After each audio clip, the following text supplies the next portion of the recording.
Water. Earth. Fire. Air. My grandmother used to tell me stories about the old days, a time of peace, when the Avatar kept balance between the Water Tribes, Earth Kingdom, Fire Nation, and Air Nomads. But that all changed when the Fire Nation attacked. Only the Avatar mastered all 4 elements. Only he could stop the ruthless firebenders. But when the world needed him most, he vanished. Өмнөд усны овгийн Гатара Сокко хоёр далай загасчилж явахдаа мөсөнд үлдсэн Анг агаарын шидтүүг аварна. Мөсөн хагарахтаа тэнгэр өд нэгэн гэрэл засварлах ба тэр гэрэл ойр явж байх Галын улсын хөөгцөн ханхүү Зуука болон Зуукогийн авгах Аирогийн анхаарлыг татна. Анг чих найрсаг хүү байх ба оцон шувуутай яаж харьцахыг Гатарагаас асууна. Гатара хариуд нь би чам заагаад өгөө. Чи харин надад усны шид заагаад өг гэсэнд Анг би усны шид мэдэхгүй. Харин чамайг хойд усны овг руу хүргээд өгье гэдэг.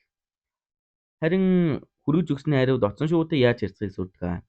Тэр хоёр оцон шувуугаараа гулсаж явж байгаад Галын улсын эхний дайралтаас үлдсэн хөлөг онгоцыг олох ба орж үзэхээр шийднэ. Ороод Анг Гатарагаас дайн 100 жил үргэлжсэнийг тэр мөсөн доор 100 жил унтснаа мэднэ.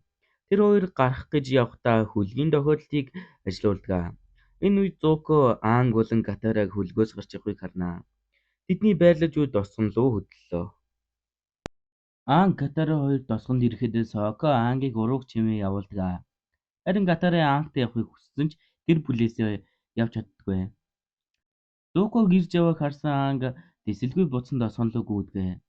Энэ үед Сокко досгонд ирэх дайралтыг мэдэж байсан тул бэлдэж байлаа. Зууко ч мөн адил бэлдэж байна. Галын улсын хөлөг ирэхэд Соккогийн хийсэн зүйлс хүчм өгснөө. Гэвч тэр бууж өгсөнгүй. Зуукотой тулдсан ч дахин ялагдана. Зууко тэдэнд аватарыг хаана нууснаа хэлхийг шаардахад Анг орж ирнэ. Зууко 100 жил насалсан аватар ийм залуу гэж үгэхэд тосгоныхон гайхнаа.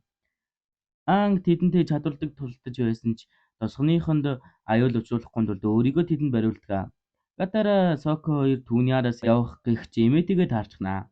Эмээ тэр хоёрт нэгэн зүйл өгөөд тэр хоёрыг урт аялалд гарах цаг болжээ гэж хэлдэг. Тэд энгийн нэг завар дайны хөлгийг гүйцэхгүй. Аз болоход тэдэнд авбай байгаа. Ингээд тэр хоёр хөдлөлөө. Анг чөлөг дээр өвмэн тарж байх ба хэдэн галын цэргийг аргалаад Зуукотой савгаа авахар тулалдана. Анг энэ тулаан дээр илүүрхэнэ. Анг ч цонхоор гарна нисэх гэж байтал Зууко хөлнөөс нь барин унгааж далай руу шижигдэг. Анг далайд унахдаа аватар дөрхөндөө орж буцан гарч ирэн бүхнийг байранд нь оруулдагч хүчгүй болон унахад Сокко Гатара хоёр яг цагаа олж ирдэг. Ингээд тэд зугтлаа. Зууко генерал Аиротой нийлэн сүүлийн дайралтыг хийсэн ч Анг дайралтыг ойлгон тэдний дээрээс мөсөн ууланд гадгаа. За ингээд аватар эхний 2 ангийг ярьлаа. Дараагийн ангиудыг яриулахыг хүсвэл комент бичээрэй. Сүүлд нь лайк сабадараарай.